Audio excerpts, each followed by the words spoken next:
राधा कृष्ण आप मेरी रक्षा कीजिए। क्या रक्षा हो जाएगी? मेरी बुद्धि का दर्शन ठीक हो जाए। ये जो बुद्धि निश्चय कराती है ना, बहुत गलत निश्चय कराती, इसमें सुख, इसमें सुख, इसमें सुख, धिक्कार है।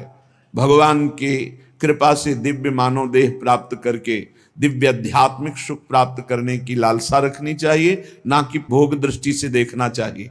हे प्रभु मेरी रक्षा करो, मेरी बुद्धि शुद्ध हो, नहीं तो दुर्गति पक्की है, पक्की दुर्गति है। फिर जब काम अपना अधिकार जमा लेता है हृदय में, तो क्रोध का तांडव शुरू हो जाता है, नाक में गुस्सा रहता है, छोटी छोटी बातों में वो अपने पूज्य जनों को भी कटु वचन, कठोर व्यवहार, हिंसाद भी कर सकता है। जैसे बड़ा भ्राता पिता के तुल्य होता है, पिता माता ये भगवान के तुल्य होते हैं, पर क्रोधी पुरुष इन पर भी हाथ उठा देगा, इनको भी अपमानित कर देगा। हो सकता है क्रोध ज्यादा बढ़ जाए तो हिंसा भी कर सकता है। ये राक्षसी बुद्धि के लक्षण हैं, जो माताओं बहनों में काम भाव देखना और क्रोध करना। ये क्रोध बहुत बड़ा अनिष्टकारी, कभी किसी का क्रोध से मंगल नहीं हुआ, कभी किसी का मंगल नहीं हुआ। क्रोध को क्षमा के द्वारा नष्ट करना चाहिए। नाम जप से ऐसा धैर्य धारण करना चाहिए, जो आपके प्रति अपमान की क्रिया, प्रतिकूल क्रिया, तिरस्कार क्रिया, अहित क्रिया करे, उसको भी क्षमा कर दो। क्षमी अद्वेष्टा सर्वभूतानां मैत्रा करुण एवं च निर्ममो निरहंकारां सम दुखा सुखः क्षमी। क्षमी क्षमावान, क्षमावान बलवान होता है, क्रोधी बलवान नहीं होता, वो कमजोर होता है। क्षमावान बलवान होता है। क्षमा के द्वारा क्रोध का नाश करो। प्रिया प्रीतम के स्मरण से, उनके चरणारविंद के चिंतन से, उनकी लीला गायन से अपने बुद्धि को इतना परिपक्व करो कि अगर गृहस्थ हो तो अपनी पत्नी के सिवा सर्वत्र जननी भाव हो, पूज्य भाव हो। प्रिया जो की सब सखियां हैं या स्वयं जगत अम्बा इन रूपों में विराजमान हैं, ऐसा पवित्र भाव करो। जैसे हम अपने घर में जवान बहन, जवान बेटी, जवान परिकर के साथ रहते हुए कभी दोष बुद्धि नहीं होती, कभी ये भाव ही नहीं आता ये स्त्री है, मेरी बहन, मेरी बेटी। ऐसे ही चराचर जगत का भाव बन जाए तो हमारी बुद्धि शुद्ध हो जाए। असूया, क्रोधासूया, असूया दूसरों के गुणों में दोष देखना, किसी भी व्यक्ति का छिद्रावेषण करना, इसमें क्या दोष है, ये देखने का अधिकार केवल गुरु को है या पूज्य जनों को है, वो भी अपने निज शरणागतों के, अन्य के नहीं। और वो भी उसे निर्दोष करने के लिए, निंदा या अपमानित अवहेलना करने के लिए नहीं। दूसरों के गुणों में दोष देखना ये सबसे बड़ी हानिकारक वृत्तियां हैं। ये जो वर्णन की जा रही है, माता बहनों में काम भाव और क्रोध भाव और दूसरों के गुणों में दोष देखना और मद, किसी भी प्राकृतिक वस्तु को लेकर के जो अहम वृत्ति प्रकट होती है उसे मद कहते हैं। ये मद नष्ट करने वाला होता है। जब मद होता है तो उससे कुछ सुहाई नहीं देता है। क्या करना चाहिए, क्या नहीं करना चाहिए, ऐसा अहंकारी पुरुष निर्णय नहीं कर सकता। वो तो पवित्र बुद्धि वाला निर्णय करता है। इसलिए अहंकार सर्वथा त्याज्य है, क्योंकि ये समस्त संस्कृति का मूल और दुख ही इससे प्राप्त होता है। जैसे क्रोध से हानि ही होती है, दूसरों के दोष देखने से अपने पुण्य ही नष्ट होते हैं, ऐसे अहंकार करने से नाश ही होता है, पतन ही होता है। और पिशुनता, दूसरे की चुगली करना, ये भगवत मार्ग में बहुत हानिकारक बात है। ये सुना ऐसा ऐसा ऐसा, और बड़े खुशी हो रहे हैं दूसरे की न्यूनता का वर्णन करके, दोषों का वर्णन करके, चुगली वर्णन करना। पिशुनता, दूसरे की बात किसी दूसरे से करना। और दंभ, जो तुम्हारे जीवन में है नहीं उसे दिखावा मत करो। जो हृदय में है, जो वाणी में है, वही आचरण में होना चाहिए। अगर तीनों का मिलान नहीं होता तो उसे दंभ कहते हैं। वाणी से कुछ और, हृदय में कुछ और, आचरण में कुछ और, उसे दंभी पुरुष कहते हैं। जिसका वचन एक, मन एक, आचरण एक, उसे संत कहते हैं, उसे भगवत भाव वाला महाभागवत कहते हैं। लोभा अनृताद्य, लोभ, धन का लोभ, नाना प्रकार के विषयों का लोभ, ये अगर मिटाना है तो नाम जप करना होगा। नाम जपने का जितना लोभ बढ़ाओगे तो ये और सब लोभ हट जाएंगे।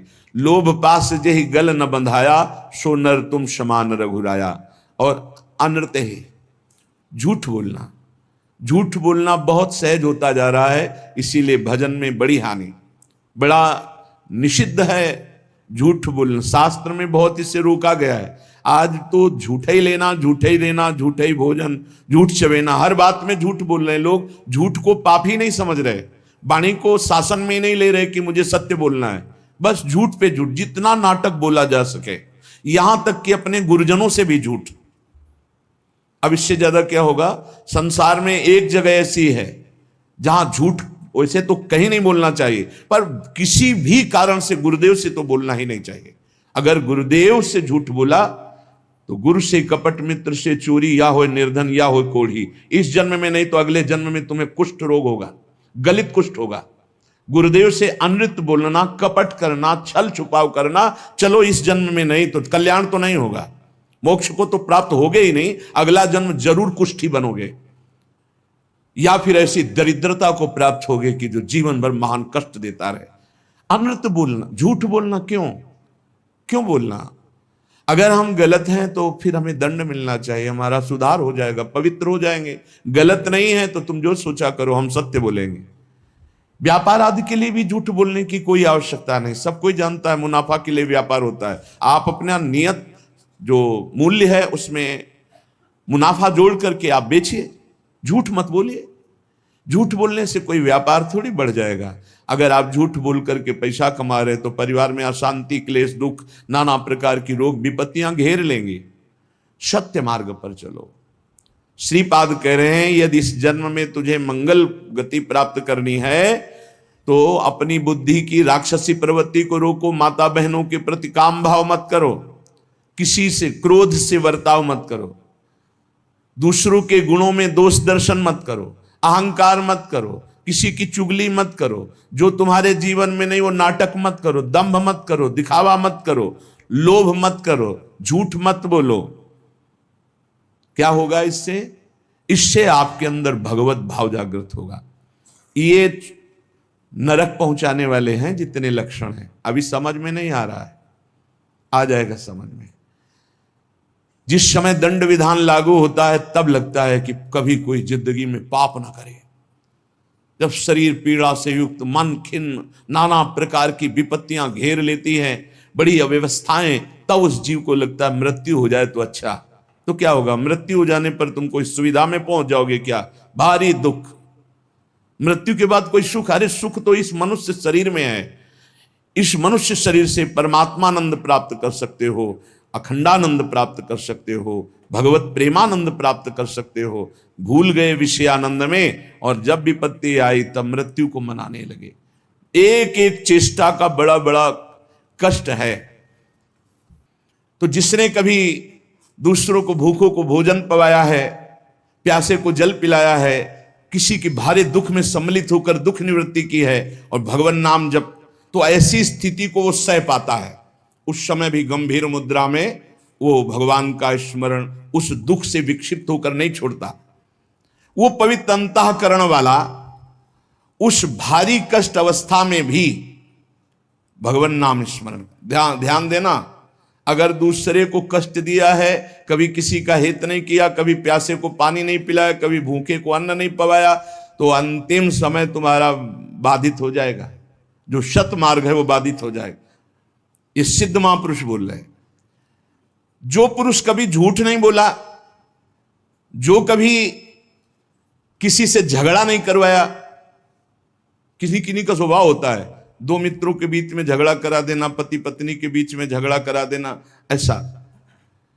जो आस्तिक स्वभाव वाला और श्रद्धालु है, उस समय भारी दुख की अवस्था में सुख का उदय होता है उसके हृदय में। ध्यान दीजिए, कहा है कई बार सत्संग में कि जो भगवत मार्ग का पथिक है उसकी जब मृत्यु होती है तो जन्मत मृत दुषा दुख हो, ये नहीं होता। जैसे विशाल हाथी के गले से फूलों की माला टूट जाए, उसे पता भी न चले। तो कह रहे हैं उस समय उसके हृदय में एक अद्भुत सुख प्रकट होता है और वो सुख पूर्वक शरीर छोड़ता है, सुख पूर्वक मृत्यु को प्राप्त होता है। सुख पूर्वक मरना, आनंद पूर्वक। जैसे स्वप्न में इस शरीर का भान नहीं रहता, सैया में पड़ा है, ऐसे स्वप्नवत शरीर छूटा और वो जो देवता की, जिस इष्ट की आराधना की, वो वहीं प्राप्त हो जाता है जाकर। पर यह साधारण नहीं है सुखपूर्वक मृत्यु होना। जो सदैव अपने गुरु की आराधना में संलग्न रहा है, कभी किसी वैष्णव की निंदा नहीं की है, सात्विक भोजन पाया है। हम आपको सच्ची कहते हैं, जो शास्त्रों में मना किया गया है उसके अनुभव के चक्कर में मत पड़ना। ऋषियों ने अनुभव करके बताया, मत खाना।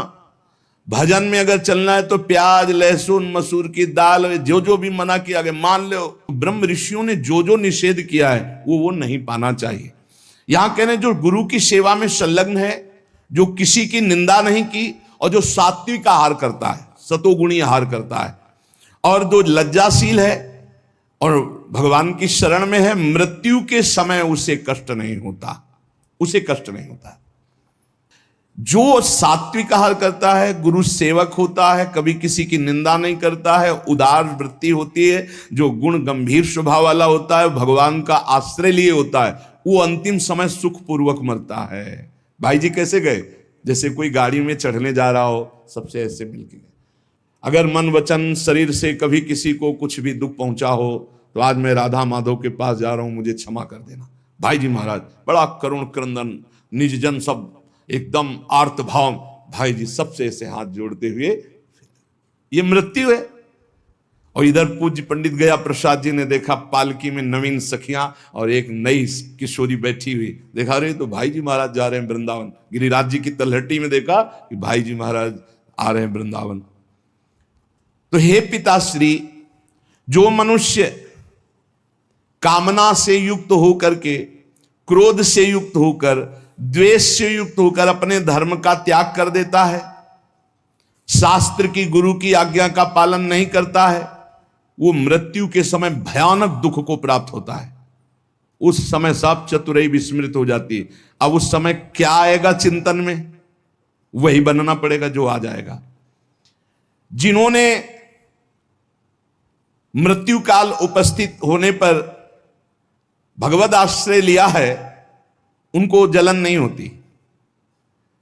जिन्होंने जीवन में किसी की भी मृत्यु का अवसर समय, तभी कहते हैं ये लाभ एक बार जरूर सब ले। आसपास कोई पशु पक्षी मनुष्य मरणासन में हो, उसके पास जाके नाम सुना दो, चरणामृत पिला दो, वृंदावन की रज लगा दो। अपने लोगों के पास ये होना चाहिए। एक बार हमने कहा था कि एक छोटी सी बैग सबके पास कपड़े की होनी चाहिए, जिसमें चरणामृत, रज, जपमाला, चतुराशी जी, सेवकवाणी, सुधानिधि, ये हमारी सामग्री हमारे पास है। कभी भी प्राण निकले तो है। अगर कभी किसी दूसरे को ऐसा अवसर कि प्राण निकल, तो आप थोड़ी रज लगा दिया मस्तक में, चाहे पशु ही क्यों न हो, उसके मुख में एक कण रज का डाल दिया, चरणामृत डाल दिया, नाम सुना दिया, राधा राधा राधा राधा।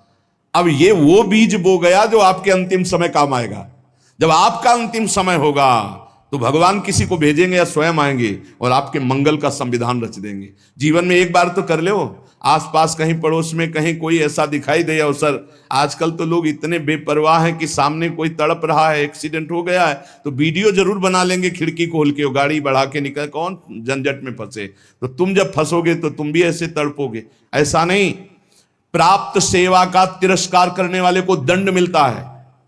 प्राप्त सेवा तुमने देखा, इसको जरूरत है मेरी इस समय, भूल जाओ सारे कार्यों को और अपने स्वार्थ को कि तुम्हारे साथ व्यवहार क्या होगा। उसको तत्काल गोद में उठाओ, गाड़ी में बैठो, अस्पताल ले जाओ, जो होगा बाद में देखा जाएगा। पहले प्राप्त सेवा का पालन करो, प्राप्त सेवा का त्याग नहीं करना चाहिए। जब ये नीच मनुष्य दूसरों को कष्ट देना, झूठी गवाही देकर के फंसा देना, पैसे के बल से, ध्यान से सुना जाए, पैसे के बल से निर्दोष को दंड दिलाना या निर्दोष को दंड देना। एक वकील साहब कह रहे थे अपने यहां जो है कि हमको तो वकालत पढ़ाई ही इसीलिए गई कि जो हमारे पास आवे हम उसको जितावें। भाई ठीक है, सांसारिक व्यवहार में आपको ऐसी शिक्षा दी गई होगी, लेकिन हमारा अध्यात्म ऐसी शिक्षा नहीं देता। अध्यात्म शिक्षा देता है कि तुम अपनी वकालत का प्रयोग दूसरों की रक्षा करने के लिए करो, और जो जुर्म करने वाले लोग हैं उनको दंड देना मानो उनको पवित्र करना है।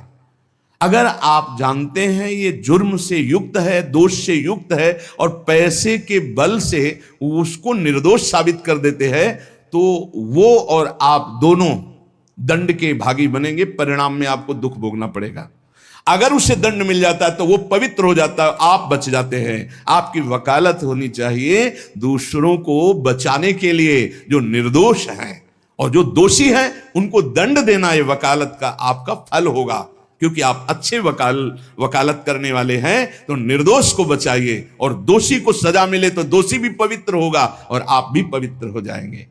जो लोग झूठी गवाही देते हैं, जो पैसे के बल से दूसरों को, जो निर्दोष हैं उनको दंड दिलाते हैं, दोषियों को मुक्त कर देते हैं, चाहे कोई भी हो, जो बुरी बातों का उपदेश देकर भोले भाले लोगों को फंसाते हैं, जो शास्त्र और संतों की निंदा करते हैं, उनका जब मृत्यु का समय आता है तो भयानक दुख होता है, और उस दुख के समय उनकी दुर्गति का रूप सामने होता है। सुअर, कुत्ता, राक्षस क्या बनना है, वही सामने आया और वही उनकी योनि प्राप्त होगी। फिर वो तड़पते हुए मृत्यु को प्राप्त होते हैं। श्री जैमिनी जी ने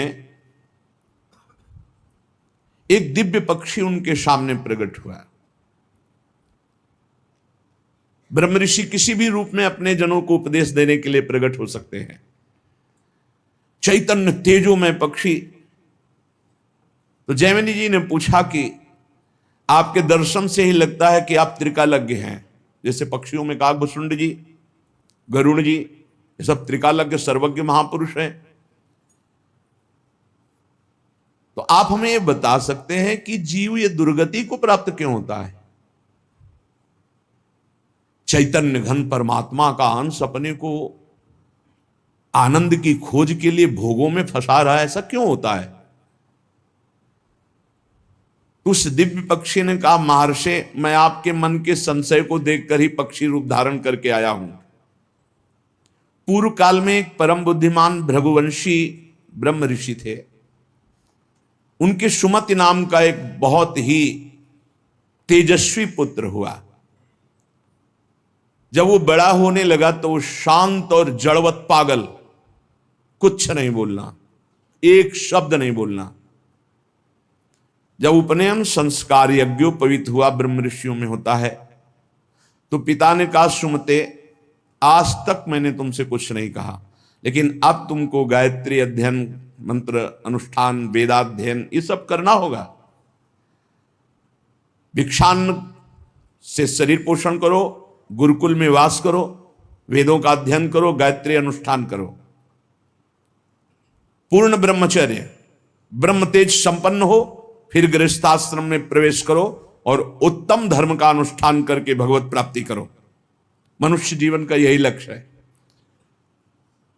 प्रथम चरण जिंदगी का जिसका ब्रह्मचर्य से जाता है, पूरा जीवन आनंदमय होता है। आज ऐसी दुर्दशा हो रही है कुसंग से, कुछ मोबाइल का कुसंग, कुछ बच्चों का ऐसा कुसंग की क्रम बाय क्रम ये रोग फैलता चला जा रहा है। ब्रह्मचर्यहीनता, ब्रह्मचर्य का त्याग, सर्वतो भावेन ब्रह्मचर्य का नाश ही आज के बच्चे सुख मान रहे। जब प्रथम नींव ही गलत हो गई तो महल कैसे खड़ा होगा? फिर जिंदगी अशांत। नए नए बच्चे आते हैं डिप्रेशन में और कहते हैं कि मैं अपने शरीर को नष्ट करना चाहता हूं, अब मेरी जीने की इच्छा नहीं रह गई क्योंकि मेरे में उत्साह नष्ट हो गया। हर समय हम डिप्रेशन में रहते।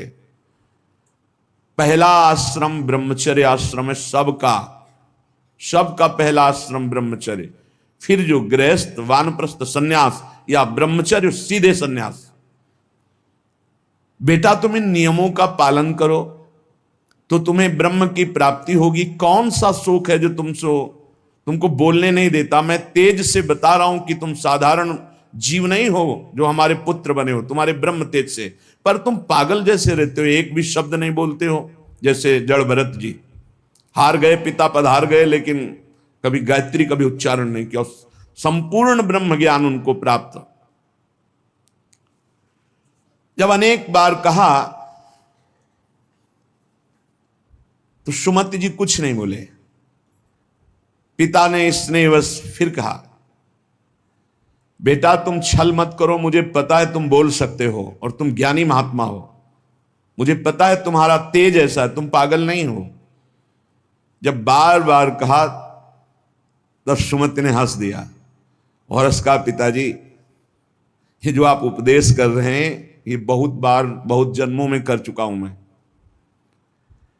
मैं उस तत्व को प्राप्त हो चुका हूं जिसके जानने के बाद कुछ जानना बाकी नहीं रहता। इसीलिए मैं जड़वत पागल आचरण करता हूं कि आप हमको ये ना समझ पावे कि मैं आपका पुत्र बहुत विद्वान या बहुत ज्ञानी हूं।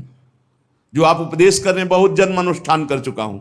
मैं त्रिकालज्ञ हूं, मुझे तीनों कालों का ज्ञान है, भूत भविष्य वर्तमान। त्रिकालज्ञ तब होता है जब भगवत स्वरूप में तदात्म हो जाता है। तो भगवान सर्वज्ञ है तो वही सर्वज्ञता अंश रूप में उतरती है तो वो भी सर्वज्ञ हो जाता है। मैंने बहुत से शास्त्रों का ज्ञान प्राप्त किया, वो अक्षरशः मुझे सब भगवत कृपा से स्मृति में व्याप्त है। हर कला में मैं प्रवीण हूं, शिल्प कला आदि सब कलाओं में प्रवीण हूं। मुझे पागल रहने का स्वभाव है कि कोई जान ना पावे। इस समय मैं आपके और अपने 10,000 जन्म तक को देख रहा हूं। स्वाभाविक खेद, क्षय, क्षोभ ये हमें स्पर्श भी नहीं कर सकते। संतोष, आनंद, वृद्धि ये सदैव हमारे हृदय में होती रहती है। शत्रु मित्र इनका मुझे भान भी नहीं, सब में एक ब्रह्म व्याप्त है, ये अनुभव है। पिताजी आप पत्नी और पुत्र के संयोग वाले हैं। आप मुझे पुत्र भाव से देख रहे हैं। अनेक बार तुम हमारे बेटा बन चुके हो। मैं 10,000 जन्म तक तो ऐसे ही देख रहा हूं, स्वाभाविक। अगर ध्यान करके देखो तो लाखों जन्मों को देख सकता हूं। कई बार तुम हमारे पुत्र बन चुके हो, कई बार पत्नी बन चुके हो। वो तो बहुत आश्चर्य में हो रहे कि अभी तक तो बोला नहीं, बोला तो इस कोटि का बोला। तभी भगवत ऋषि जी कहते हैं हर समय मौन रहे, बोले ना बोले तो हृदय की ग्रंथि खोले, जड़ चैतन्य का भेद मिटा दे, वो महाभागवत होता है। पिताजी मैंने हजारों बार महान से महान सुख और महान से महान दुख भोगे हैं जो मेरी स्मृति में है। लाखों माताओं के गर्भ में विष्ठा और मूत्र के बीच में मैं पला हूं, मुझे याद है।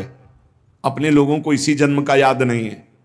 इसी जन्म में जो मां के गर्भ में थे याद नहीं, कोई घटना, कोई दुख, एक पाई भर भी स्मृति नहीं। इतने ज्ञानी हैं। सोचो, ये महाराज सुमति जी कह रहे हैं कि मुझे 10,000 वर्ष का तो ऐसे ही दिखाई दे रहा है। अगर ध्यान धरो तो लाखों जन्म का बता सकता हूं। मैंने लाखों बार माताओं के गर्भ में विष्ठा और मूत्र के बीच में पला हूं, मलाशय और मूत्राशय के बीच में। मैंने लाखों प्रकार के रोगों को भोगा है, हर योनियों में मुझे ज्ञान है। गर्भावस्था में जो दुख होता है बड़ा अपार दुख होता है। मैंने बचपन, जवानी, बुढ़ापा सबको देखा है। मैं हर योनियों में गया हूं। मुझे हर योनि का पशु, मृग, कीट, पक्षी, मनुष्य, स्त्री, देवता सब बना हूं। मैंने हर सुख को देखा है। स्वामी का सुख, भृत्य का, दास का, इंद्र का, दरिद्रता का। मैं कई बार स्त्री भी बना हूं, कई बार पुरुष भी बना हूं। मैंने सब सुख देखा है। आप जो पूछ रहे कि तुम जड़वत क्यों रहते हो, मौन क्यों रहते हो, मैंने सब देखा है। पिताजी राग, हर्ष, भय, उद्वेग, क्रोध, अमर्ष, वृद्धावस्था, मृत्यु सबके दुख का मुझे ज्ञान है। जब इस तरह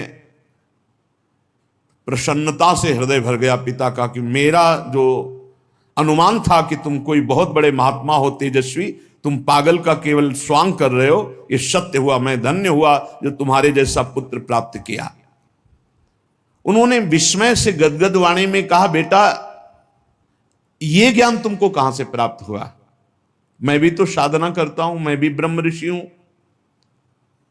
तुम जड़ता का स्वांग कर रहे थे, इतने बड़े ज्ञानी महात्माओं की तुम्हें 10,000 वर्ष जन्म की बात याद है। फिर तुम जड़ता का भाव धारण करके मेरे यहां जन्म क्यों लिया? जब इतने सिद्ध हो तो तुम्हें मुक्त हो जाना चाहिए। क्या किसी मुनि का शाप है या देवता का शाप है जो तुम हमारे यहां पुत्र हुए? ये ज्ञान तुम्हारा दिव्य है, तुम्हें मुक्त हो जाना चाहिए। तुम जन्म क्यों लिए? मैं ये रहस्य जानना चाहता हूं, बड़ा कौतूहल है मुझे। पुत्र ने कहा सुमति जी ने कि पिताश्री, पूर्व जन्म में मेरे साथ जो घटना घटी जिसके कारण मैं जन्म लिया मैं तुम्हें बताता हूं। पूर्व काल में मैं निरंतर परमात्मा का ध्यान करने वाला महात्मा था, ब्रह्म ऋषि, अध्यात्म विद्या में पराकाष्ठा को पहुंचा हुआ महात्मा, समस्त अष्टांग योग से सिद्ध। देख लो, निरंतर भगवत अभ्यास में लगे रहना, संत पुरुषों का ही संग करना, अपने स्वभाव विचार परायण रखना और तत्वमसि इस महावाक्य की स्थिति प्राप्त करना। परमात्म तत्व में मेरी हर समय अभ्यास से स्थिति हो रही थी। बड़े बड़े साधक मेरे शिष्य बनने लगे। मैं बड़े बड़ों का प्रश्न का संदेह निवारण करता और मैं आचार्य पदवी पर बैठ गया। पर मेरा एकांत सेवन, भगवत चिंतन, इस पे बाधा पड़ गई। दैवात किंचित बचा हुआ अज्ञान मेरे अभ्यास में बाधा डालने लगा। मेरा ब्रह्म भाव में जो रति हो रही थी पलट गई। हो रही थी, पूरी हुई नहीं थी। अगर हो गई फिर नहीं पलट सकती। जैसे भुना हुआ चना दोबारा नहीं जग सकता। मेरा एकांत सेवन नष्ट होने लगा, मेरे सद्भावनाएं नष्ट होने लगी और मैं संभल नहीं पाया और प्रमाद स्थिति में मेरी मृत्यु हो गई। पर मैं सत्यमय जीवन व्यतीत किया था, उसके प्रभाव से मुझे पुनः ब्रह्म ऋषि कुल में ही जन्म हुआ और मैं पुनः ही ब्रह्म ऋषि। अब मैं किसी को उपदेश नहीं करूंगा, इसीलिए मौन रहता हूं पागल जैसा। ना चेला बनाऊंगा ना किसी को उपदेश करूंगा। इसीलिए मृग में आसक्त होने के बाद जड़ भरत जी ने भी यही स्वरूप रख कि डर गए कि फंस जाऊंगा। हरी घास भी नहीं खाई, बहुत सावधानी की जरूरत है। मुझे ब्रह्म चिंतन के प्रभाव से दसों हजार वर्ष जन्मों की बात अब भी स्मृति में है। वो बहुत सावधानी की जरूरत है। एकांत का अपना साधन यदि छिन जाए तो कुछ भी बाधा पहुंचा सकता है। वो चाहे मृग हो चाहे चेला हो, बहुत संभल के इस मार्ग में चला जाता है। मेरी स्मृति धूमिल नहीं हुई, जैसे जड़ भरत जी की भी स्मृति धूमिल नहीं हुई। हिरण के भी जन्म में वो भजन परायण रहकर ब्रह्मबोध संपन्न महापुरुष के रूप में जन्मे।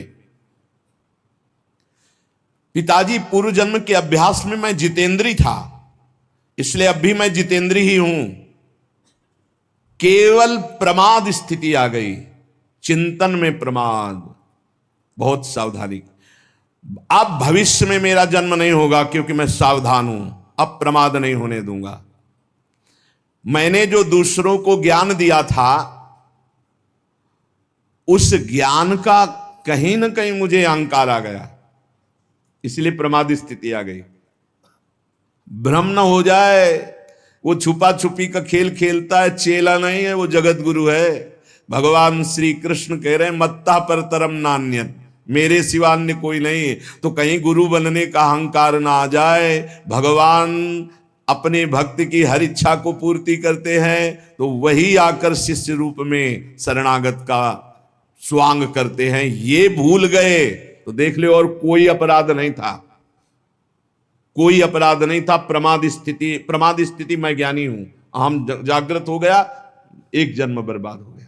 ब्रह्मबुद्ध इसलिए इस जन्म में बोल ही नहीं रहे, अपने पिता से भी नहीं। जब बहुत बार कहा तो करुणा करके बोले, जैसे जड़ भरत जी रघुगण से बोले। मैंने जो दूसरों को ज्ञान दिया था, ये ज्ञान देते समय नहीं होना चाहिए कि मैं उपदेश कर रहा हूं, मैं उत्तर दे रहा हूं। सच्ची नहीं, वो श्री भगवान अंदर से बोल रहे हैं। हृदय मंदिर भगवान का है, साउंड ये दिखाई दे रहा है और अंदर से भगवान बोल रहे हैं। जो उत्तर दिया वो मैं भी सुन रहा हूं, मैं उत्तर देने वाला नहीं हूं, मैं भी श्रोता ही हूं। उत्तर देने वाले श्री भगवान जगत गुरु जो सबके हृदय में बैठे हैं, वही कथयंति च माम नित्यम तुष्यंति च रमन्ति च, इसकी योग्यता प्रदान कर रहे हैं, वही अंदर से कथन करवा रहे हैं, वही उसी में रमण करवा रहे हैं, वही सुनवा रहे हैं। जो सत्य चिंतन करता है वो कभी व्यर्थ नहीं जाता। उसके प्रभाव से मुझे आगे कोई साधना नहीं करनी पड़ी और मुझे तत्वबोध हो गया। यही खास बात होती, मैं ब्याज सहित भजन मिलेगा, आगे कोई साधना नहीं करनी पड़ी। इस जन्म में स्वयं तत्वबोध संपन्न महापुरुष के रूप में प्रकट हो गए। जैसे जड़ भरत जी जन्म से सिद्ध, भजन कर नामे भक्ता प्रणश्यति, ये खास बात होती। 100 बार राधा राधा बोला है तो अगले जन्म में 101 बार से शुरू होगा, 99 से नहीं। मैं त्रिकालज्ञ हूं, अपना परिचय बता रहे हैं।